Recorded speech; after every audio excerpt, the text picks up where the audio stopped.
如何念英文念得更快更顺畅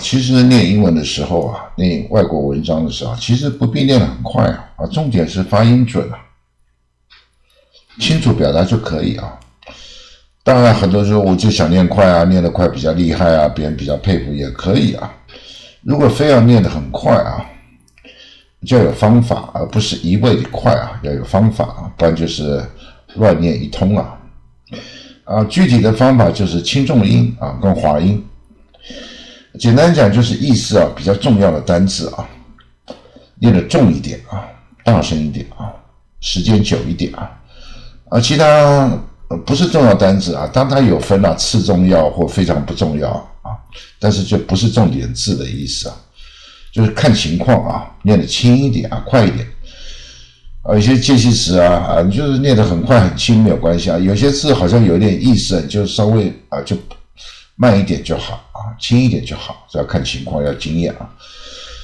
就是反正就是比较不是重点的字就念快一点轻一点好像是滑过去滑过去所以英文讨厌美国是滑音英文也不是说念得不快英文有时候发音有时候也念得很快但是英国人念得快跟美国人念得快不一样就是英国人快就是他觉得他发音还是很准而且呢他比较没有滑过去他还是有交代而且交代的他觉得蛮清楚只是还是相对轻一点就是说英国它的轻音重音就是差别没有那么大滑的没有那么快那他们英文觉得美国滑音有时候音好像根本听不清楚咻就过去了好像有讲没讲一样根本听不太清楚当然美国人自己听他是习惯了或者美国人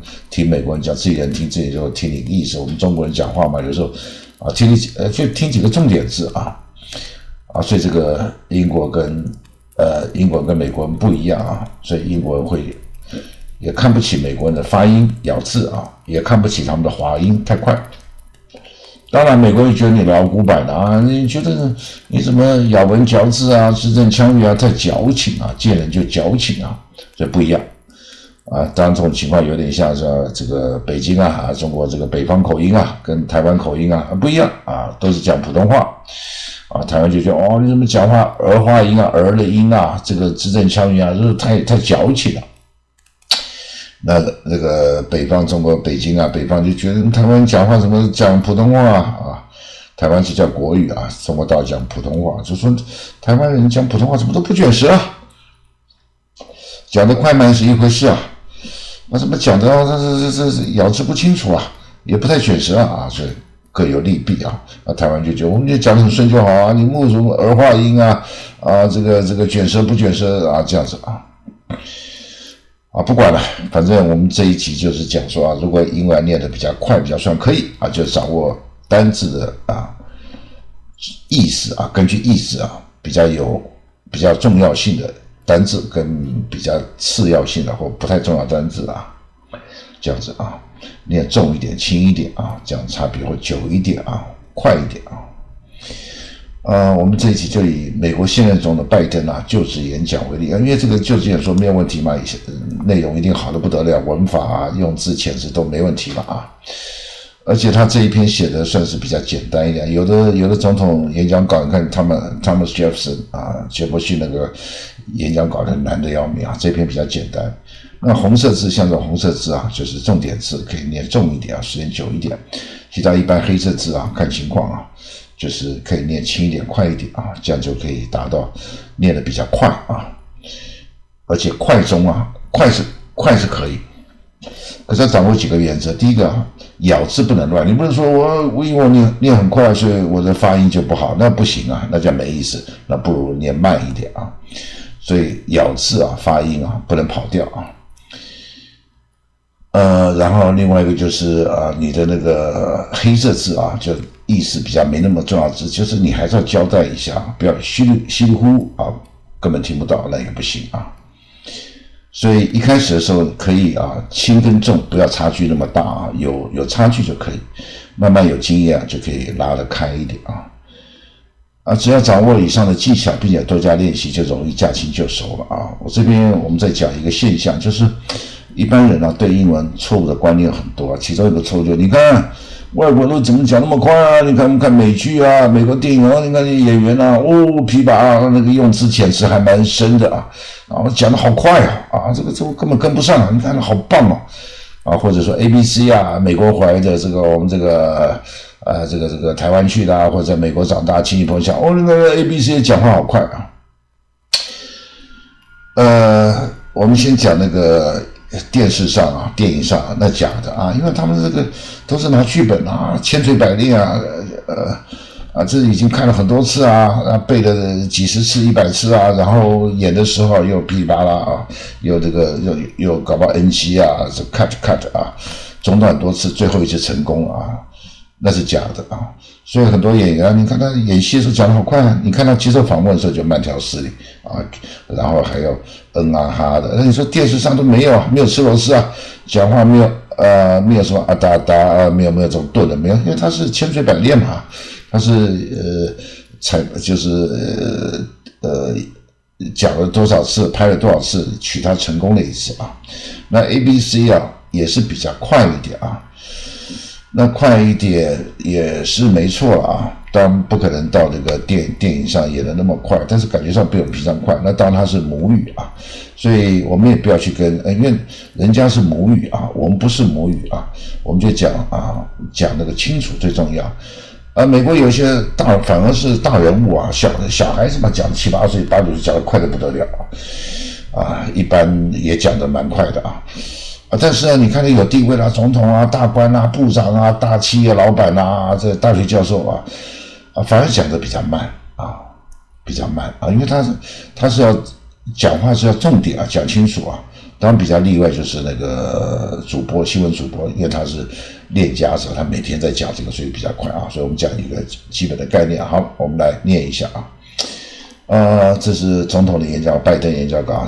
第一段不要，就是各位来宾各位甲乙丙丁这个没意思，不要念，我们就从这边开始就掌握原则，红色字念慢一点重一点它是比较有意思的所以然后黑色字比较次要的可以念快一点所以我这边举个例我是把红色黑色就是我这边不解释意思因为重点是讲发音这边还好这一篇也不是很难，你就自己去看因为我在我的一个那个20个频道里面有这个我希望大家能够觉得我对你有帮助就是多订，我有20个频道，麻烦尽量多订可以的话就小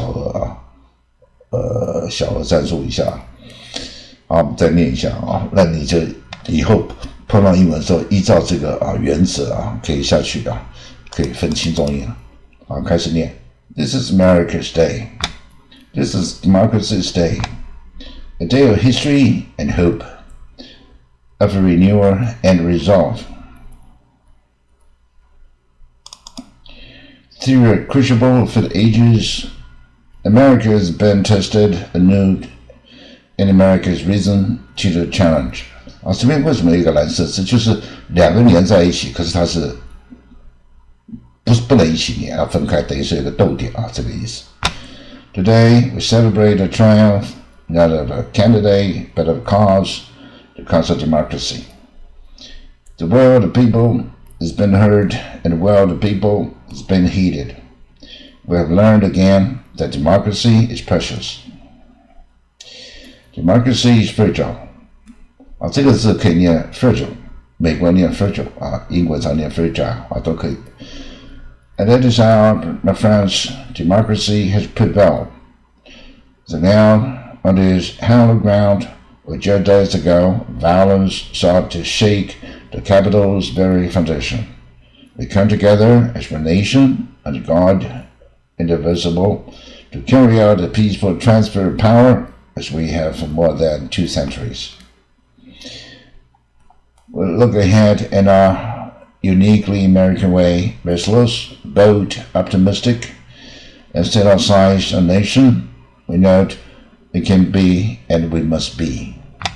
I thank my predecessors, both parties, for their presence here. I thank them from the bottom of my heart. You know the resilience of our Constitution and the strength of our nation.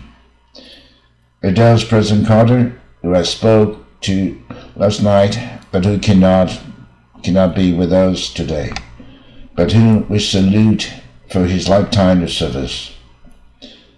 I've just taken the sacred oath. Each of these patriots took an oath first sworn by George Washington. But American history depends not on any one of us, not on some of us, but on all of us. On we, the people, who seek a more perfect union. This is a great nation, and we are good people. Over the centuries, through storm and strife, peace and war, we have come so far, but we still have far to go. We still press forward with speed and urgency, for we have much to do in this winter of peril and possibility. Much to repair, much to restore, much to heal, much to build, and much to gain. Few periods in our nation's history have been more challenging or difficult than the one we are in now. A once-in-a-century virus silently stalks the country. It's taken as many lives in 1 year as America lost in other World War II. Millions of jobs have been lost. Hundreds of thousands of businesses closed. The cry for racial justice some 40 years in the making moves us. The dream of justice for all will be deferred no longer. The cry for survival comes from the planet itself, a cry that can't be any more desperate or any more clear. And now a rise in political extremism, white supremacy, domestic terrorism that we must confront and we will defeat. To overcome the challenges, to restore the soul, and to secure the future of America requires more than words. It requires the most elusive of things in a democracy: unity. Unity.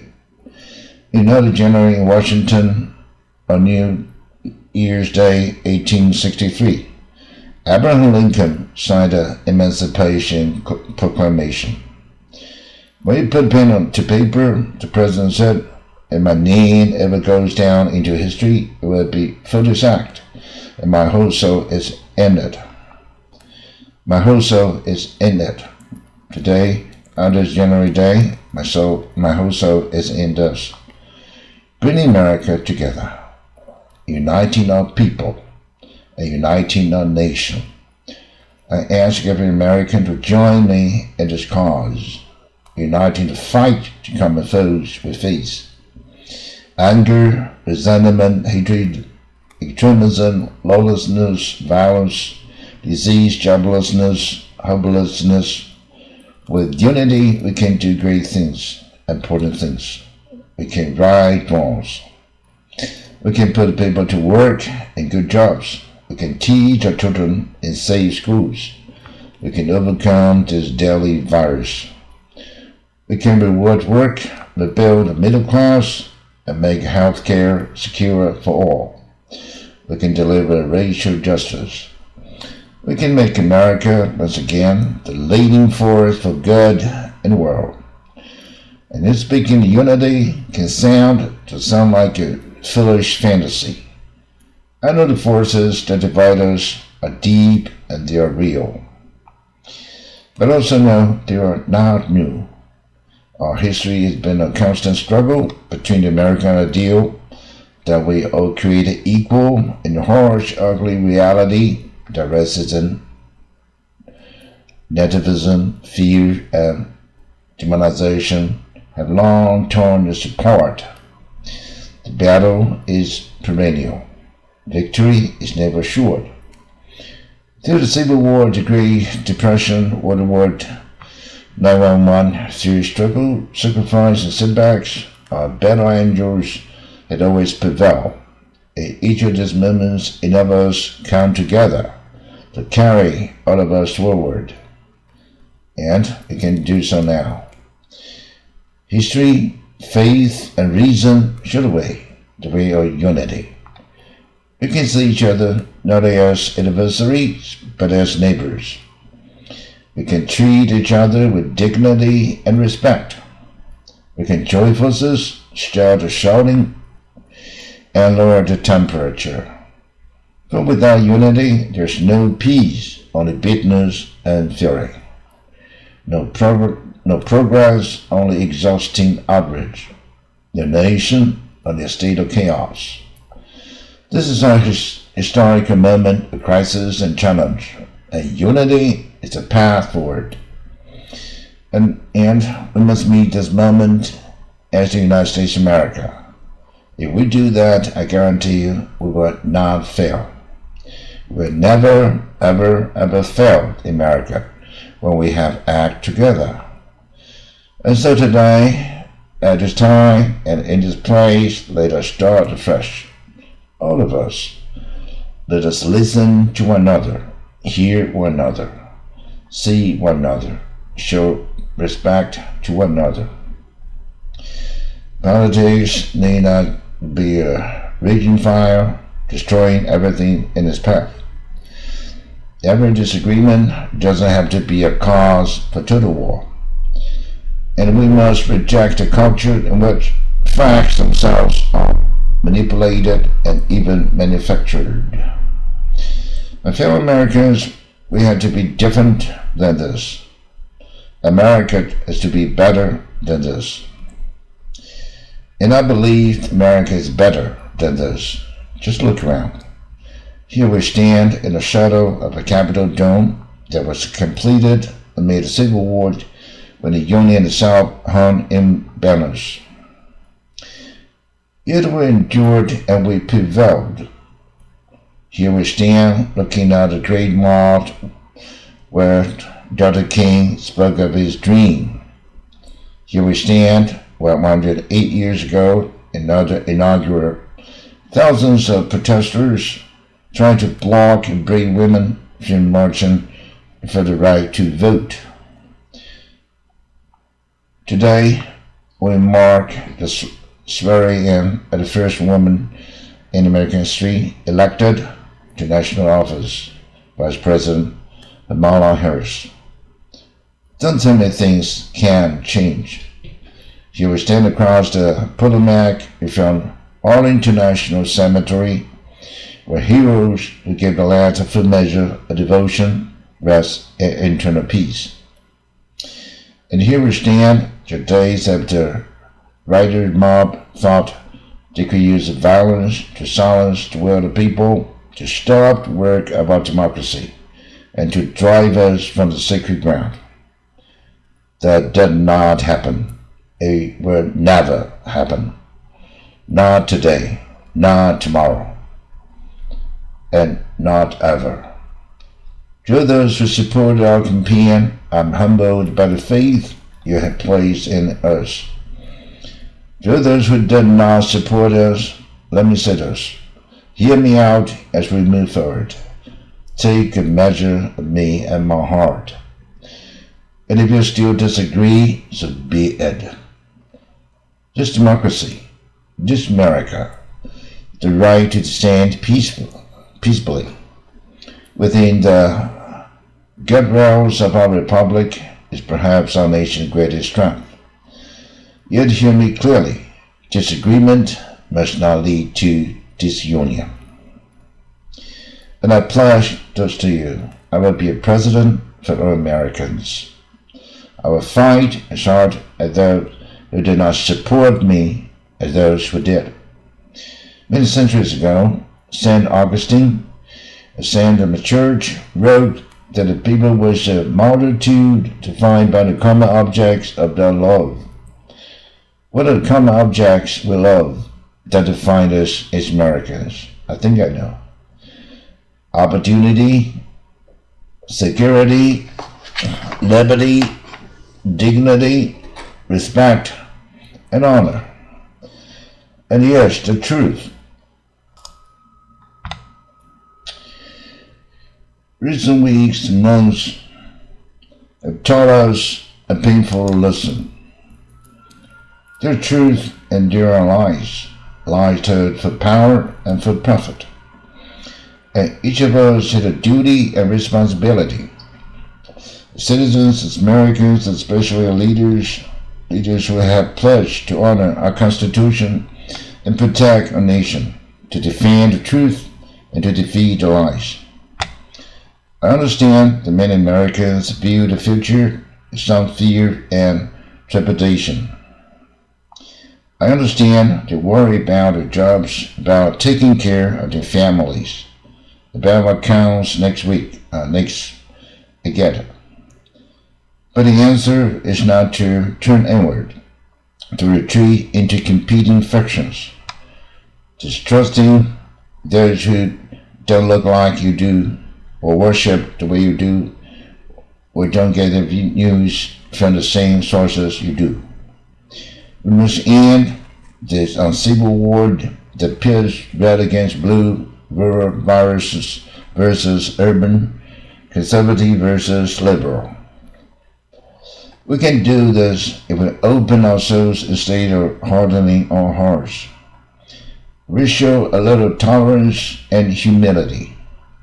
If we're willing to stand in the other person's shoes just for a moment, because here is the thing about life.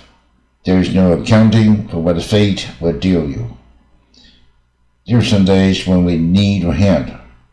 There are other days when we are called on to lend one. This is how we must be with one another. And if we are this way, our country will be stronger, more prosperous, more ready for the future. My fellow Americans, in the work ahead of us, we will need each other. We will need our strength to persevere through this dark winter. We're entering what may well be the toughest and deadliest period of the virus. We must set aside the politics and finally face this pandemic as one nation. I promise you this, as the Bible says, weeping may endure through night, but joy comes in the morning. We'll get through this together. The world is watching today. So here's my message to those beyond our borders. America has been tested, and will come out stronger for it. We'll repair our alliances and engage with the world once again. Not to meet yesterday's challenges, but today's and tomorrow's. We'll lead not merely by the example of our power, but by the power of our example. We'll be a strong and trusted partner for peace, progress, and security. We have been through so much in this nation. In my first act as president, I would like to ask you to join me in a moment of silent prayer to remember all those we lost this past year to the pandemic. To those 400,000 fellow Americans, mothers and fathers, husbands, wives, sons and daughters, friends, neighbors, and co-workers. We'll honor them by becoming the people and nation we know we can and should be. Let us say a silent prayer for those who lost their lives, for those who left behind and for our country. Amen. This is a time of testing. We face an attack on democracy and on truth, a raging virus growing in equity, the stain of systematic racism, a climate in crisis, America's role in the world. And one of those will be enough to challenge us in profound ways. The fact is, we face them all at once, presenting this nation with a grievous of responsibilities. Now we must step up, all of us. It is a time for boldness, but there is so much to do, and this is certain. We'll be judged, you and I, for how we resolve the cascading crises of our era. Will we rise to the occasion? Will we master despair and difficult hour? Will we meet our obligations and pass along a new and a better world for our children? I believe we must, and I believe we will.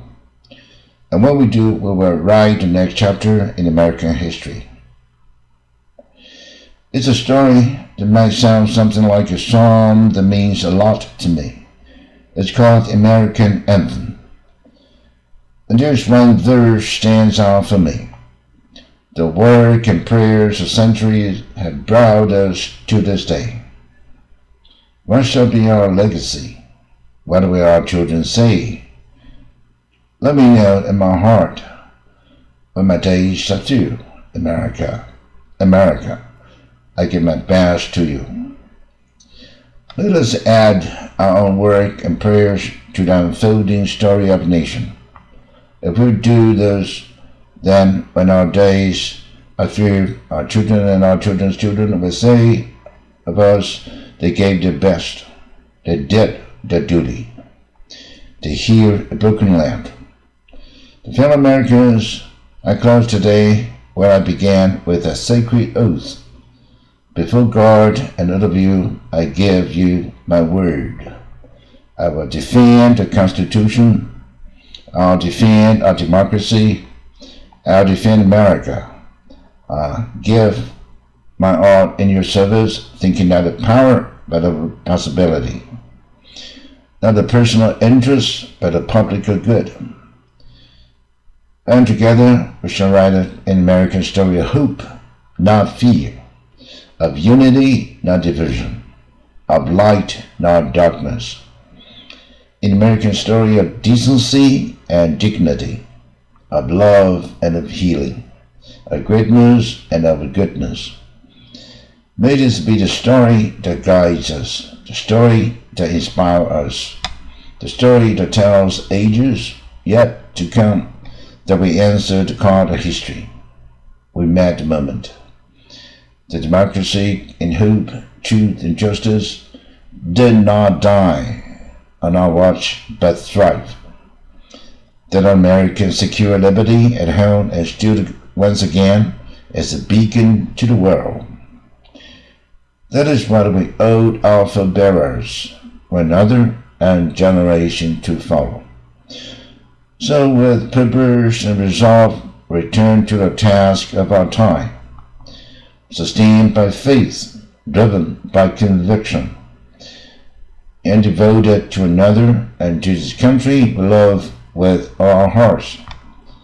May God bless America, and may God protect our troops. Thank you, America. 希望这一集对你如果英文想要念快的话，希望对你有帮助就掌握这些技巧重点的字念慢一点当然了，每个人不一样，有时候你可以拉得更开有时候拉得不那么开看每个人的情况但是不管念多快，反正这些红色的字或者你念别的文章的时候比较重要的字一定要那些关键字要念清楚一点。那其他字要怎么滑得快，滑得飞快，滑得普通快那就看个人的情况了这一集讲这个。